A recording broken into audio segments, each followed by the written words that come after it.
ताज़े आमों से 15 मिनट में कुछ डेजर्ट बनाना है तो ये रेसिपी आपको देख के ही मज़ा आ जाएगा, जिसे हम बनाने वाले हैं बिना झंझट, बिना ओवन और बिना मशीन के। आप देखते रह जाएंगे। तो चलिए शुरू करते हैं। जिसके लिए यहाँ पे मैंने लिया है मोटे तले का पैन। इसमें मैंने रखा है 2 कप दूध और इसमें अच्छा सा उबाल आने का वेट करेंगे। तो दूध आप कोई भी यूज़ कर सकते हैं, फुल फैट या लो फैट दूध। तो ये देखिए इसमें अच्छा सा उबाल आ गया है। थोड़ा सा मिक्स कर लेंगे ताकि नीचे से जले ना। और इसमें मैं डाल रही हूँ आधा कप शक्कर, जो कि इतनी परफेक्ट हो जाती है इतने डेजर्ट के लिए। इसे भी मिक्स करेंगे ताकि शुगर अच्छे से पक जाए और मेल्ट हो जाए दूध के साथ। और इसको लो फ्लेम पे साइड पे छोड़ देंगे।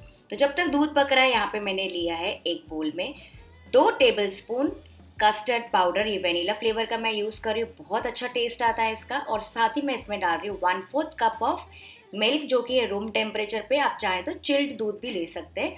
और इसका घोल बना लेंगे, इसमें कोई भी लम्स नहीं होने चाहिए। ये देखिए इसमें अच्छे से डिसॉल्व हो गया है। तो अब क्या करेंगे, इस कॉर्नफ्लावर मिक्सचर को इस दूध में डालते जाएंगे। एक साथ नहीं डालना है, थोड़ा थोड़ा करके इसमें डालते जाएंगे। तो मैं ऐसे 2-2 चम्मच करके डालती जा रही हूँ और लगातार विस्क करते जाएंगे। तो 2-2 टेबलस्पून डालते जाइए और लगातार मिक्स करते जाइए या फिर विस्क करते जाइए। उससे क्या होगा ना, इसमें कोई भी लम्स नहीं बनेगा और आपका जो कस्टर्ड है ना एकदम स्मूथ और क्रीमी बनेगा।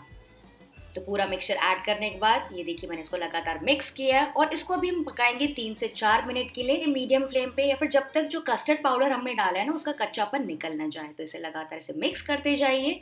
ये देखिए आप देख सकते हैं थोड़ा थोड़ा गाढ़ा होने लगा है। तो करीबन 4 से 5 मिनट के बाद मैं आपको दिखाती हूँ इसकी कंसिस्टेंसी। बिल्कुल ऐसी कंसिस्टेंसी हमें चाहिए, थोड़ी सी गाढ़ी होनी चाहिए, कोटिंग कंसिस्टेंसी। लेकिन बहुत गाढ़ा भी नहीं करना है, लम्पी बिल्कुल नहीं करना है। बस गैस का फ्लेम ऑफ कर देंगे और इसको साइड में छोड़ देंगे। नेक्स्ट यहाँ पे मैंने लिए हैं 3 से 4 आम। तो यहाँ पे मैं अल्फांसो यूज़ करूँगी। इसका हम बना लेंगे फटाफट मैंगो प्यूरे। तो चलिए कस्टर्ड को भी चेक कर लेते हैं। देखिए मैंने क्या किया था ना, कस्टर्ड को एक दूसरे बोल में ट्रांसफ़र कर लिया था ताकि जल्दी से ठंडा हो जाए। तो ये देखिए रूम टेम्परेचर पे आ ही गया है। इसका ठंडा होना बहुत ज़्यादा इंपॉर्टेंट है फ्रेंड्स। गरम कस्टर्ड में हम कुछ भी ऐड नहीं करेंगे। तो ये ऑलमोस्ट रूम टेम्परेचर पे ठंडा हो ही गया है। इसमें हम ऐड कर देंगे ये मैंगो प्यूरे। तो थोड़ा थोड़ा मैंगो प्यूरे ऐड करते जाइए और लगातार मिक्स करते जाइए। तो ये देखिए मैंगो बेसिक मैंगो कस्टर्ड तो रेडी हो गया है। तो बस अब आप चाहें ना फ्रेंड्स तो आप इसको एज इट इज़ यूज़ कर सकते हैं, लेकिन मैं इसको एक्स्ट्रा क्रीमी और एक्स्ट्रा रिच बनाने के लिए इसमें मैं डाल रही हूँ करीबन आधा कप व्हिप क्रीम। तो ये देखिए व्हिप क्रीम, मतलब जो मैंने व्हिप क्रीम होती है ना मार्केट में जो मिलती है, उसको मैं पहले से व्हिप करके रखा था, वो मैं इसमें ऐड कर रही हूँ।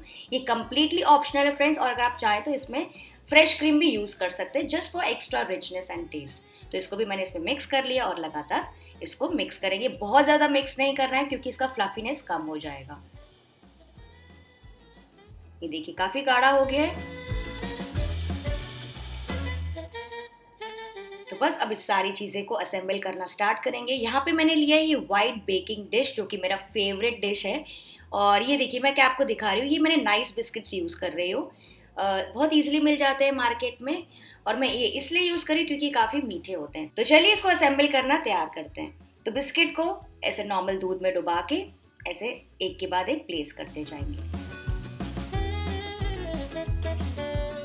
जो दूध है ना वो मीठा बिल्कुल नहीं है, बस नॉर्मल मैंने दूध लिया। आप चाहें तो पानी भी ले सकते हैं। इसको ऐसे डिप डिप करके इसका ऐसे एक लेयर बनाना स्टार्ट करेंगे। तो फ्रेंड्स यहाँ पे मैंने ये वाले बिस्किट यूज़ किए, नाइस बिस्किट, जो कि काफ़ी मीठे होते हैं। पर अगर आप चाहें तो इसकी जगह मैरी बिस्किट या फिर पार्ले बिस्किट भी यूज़ कर सकते हैं। तो ये देखिए पहला लेयर तैयार हो गया बिस्किट का। तो अब आप चाहें ना तो इसके ऊपर भी कस्टर्ड का मिक्सचर डाल सकते हैं, लेकिन मैं क्या कर रही हूँ ना, इसके ऊपर मैं एक और लेयर डाल रही हूँ बिस्किट्स की। तो एक और लेयर लगा देंगे।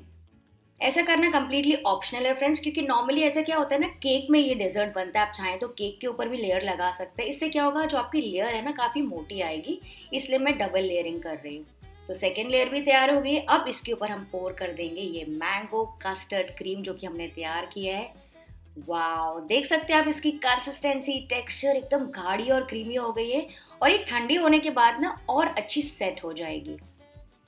तो इसका एक थिक लेयर तैयार कर लेंगे।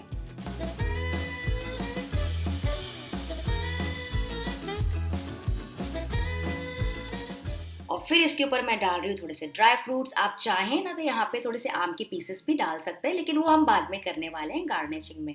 और इसी तरह से सेकेंड लेयर भी तैयार कर लेंगे बिस्किट की। और फिर से ऊपर से हम डाल देंगे ये mango custard cream.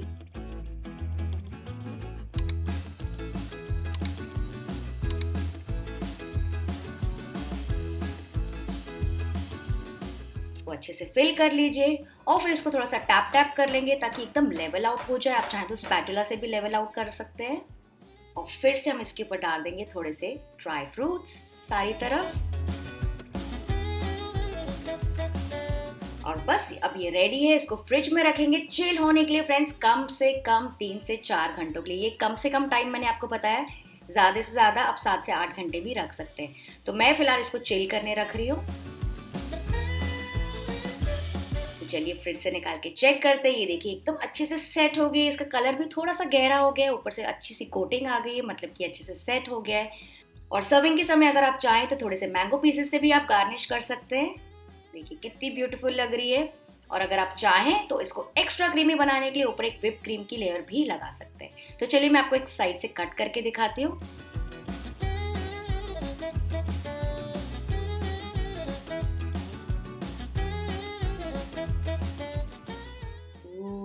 Super creamy, super amazing. तो फ्रेंड्स आई होप आपको आज की डेजर्ट की रेसिपी अच्छी लगी होगी। बहुत अच्छे लेयर्स आते हैं, काफ़ी क्रीमी डेजर्ट बनता है। और फ्रेंड्स अगर आपको और भी ऐसे डेजर्ट्स देखने हैं ना, तो उसका लिंक मैं एंड स्क्रीन्स में डाल दूंगी, ज़रूर चेक कर लीजिएगा। और अगर आप चाहें तो इसको आप ऐसे बार्स में भी काट के सर्व कर सकते हैं। तो फ्रेंड्स आई होप आपको ये सीजनल रेसिपी अच्छी लगी होगी। गर्मियों में एंजॉय कीजिएगा, ईद भी आने वाली है। तो चलिए मैं आपसे मिलती हूँ एक और बढ़िया से धमाकेदार रेसिपी के साथ। आप सब अपना ख्याल रखिएगा और हाँ, इस वीडियो को लाइक करना बिल्कुल मत भूलिएगा। Bye bye.